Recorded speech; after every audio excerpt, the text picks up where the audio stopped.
ठाणे हे झपाट्याने वाढणारं शहर, त्यामध्ये विविध संकटांना किंवा समस्यांना नागरिकांना सामोरं जावं लागतं. काल डीपीडीसीची बैठक झाली आणि त्या बैठकीमध्ये अनेक मुद्दे मांडण्यात आले. आपल्यासोबत याच विषयावरती बोलण्यासाठी मनसेचे नेते अविनाश जाधव आहेत. सर, ठाणे एवढं मोठं शहर, मात्र नियोजन कुठल्याच प्रकारचं नाही. 8 महिन्यानंतर डीपीडीसीची बैठक होते आणि त्यामध्ये अधिकाऱ्यांना निलंबित करण्यात येतं, अधिकाऱ्यांवरती खापर फोडण्यात येतं. काय सांगाल डीपीडीसीच्या बैठकीत? मला असं वाटतं की 11 वर्ष जे काम झालं नाही ते तुम्ही आता लगेच कसं करणार आहात?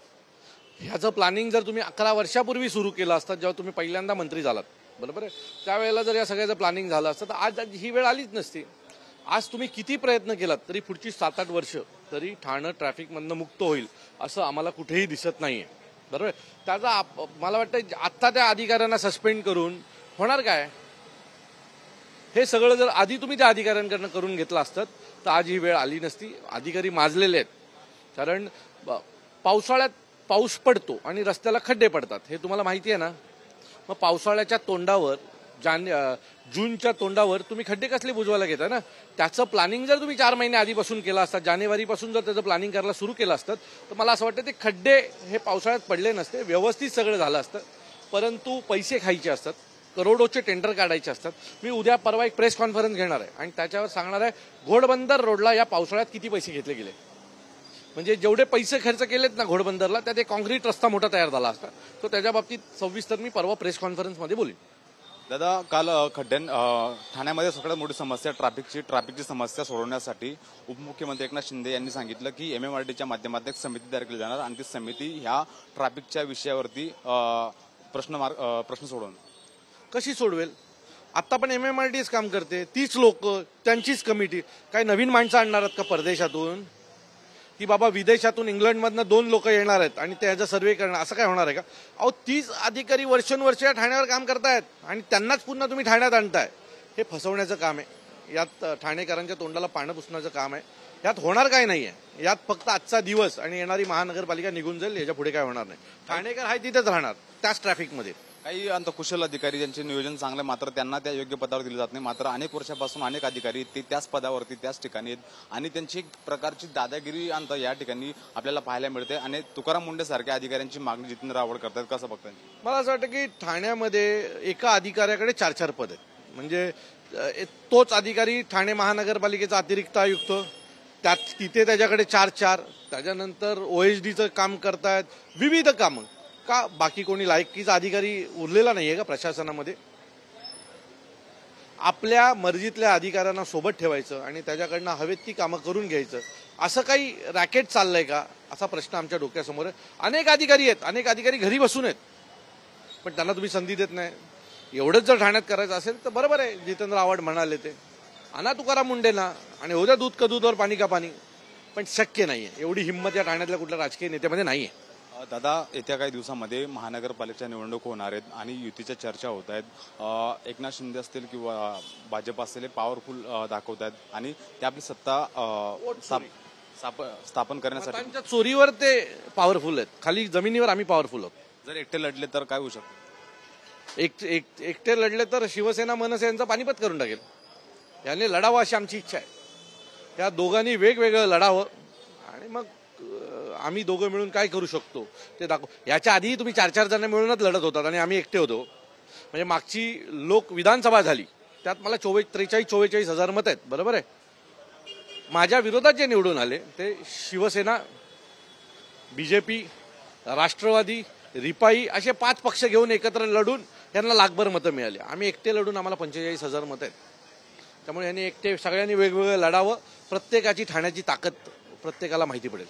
त्यांची एकटे जर लढले तर त्यांची ताकद दिसणार नाही तुम्हाला वाटतं? अहो, ताकद काय, ती तुम्हाला ठाण्यात मनसे आणि शिवसेनाच दिसेल, बाकी काय दिसणार नाही. मी काल एका वृत्तपत्राला मुलाखत देताना एक वक्तव्य केलं, कसं नाही, माझं त्यावेळेला असं मत होतं की शिवसेना, शिंदे गट आणि भारतीय जनता पक्ष, राष्ट्रवादी हे सगळे एकत्र लढतात.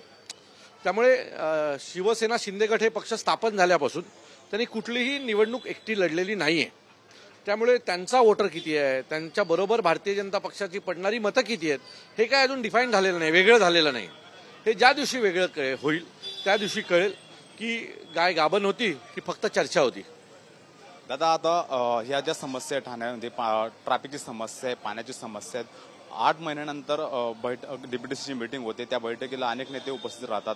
महायुतीचे नेते त्यांनी दोघांनी समन्वय साधून ठाण्याचे प्रश्न सोडले पाहिजे. मात्र त्या बैठकीला गणेश नाईक उपस्थित राहत नाहीत, तर कधी एकनाथ शिंदेचे कार्यकर्ते उपस्थित राहत नाहीत. याच्यामुळेच तर आमच्या ठाण्याची वाट लागली आहे ना साहेब.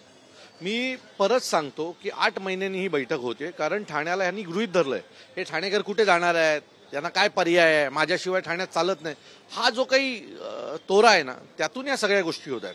आता यांच्या दोघांच्या एवढी भांडणं आहेत ना की याचा ठाण्याचा विकास थांबलाय. यांनी आणलेले निधीचं टेंडर तो कॅन्सल करतो, त्यांनी आणलेल्या निधीचं टेंडर हा कॅन्सल करतो. यात आमच्या ठाण्याचा बट्टाबोळ झालेला आहे. त्यामुळे माझी ठाणेकरांना विनंती आहे की या वेळेला मतदान करताना विचारपूर्वक करा. वोट चोरीकडे आमचं लक्ष असेल.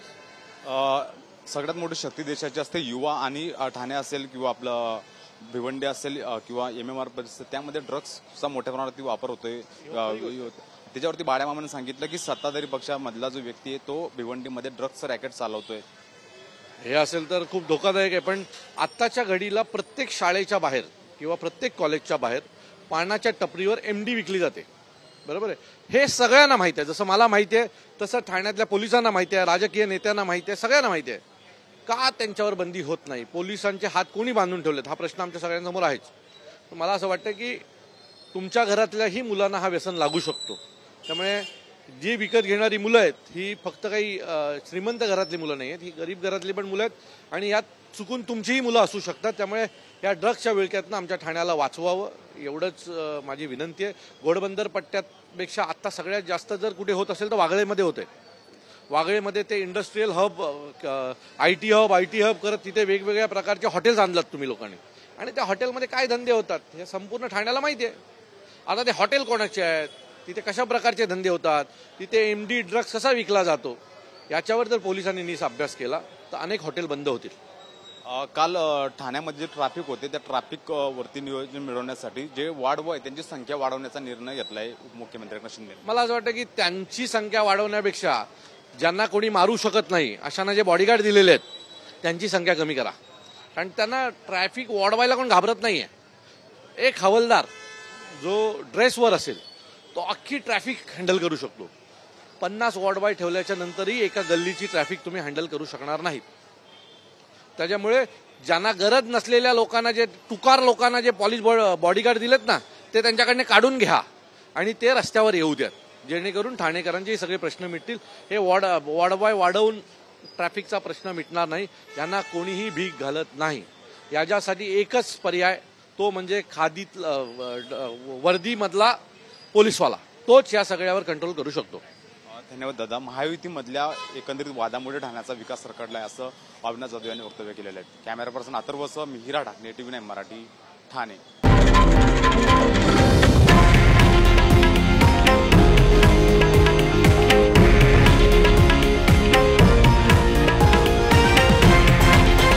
हे आहे देशातील नंबर 1 न्यूज नेटवर्क आणि आपण पाहत आहात TV9 मराठी, एकमेव.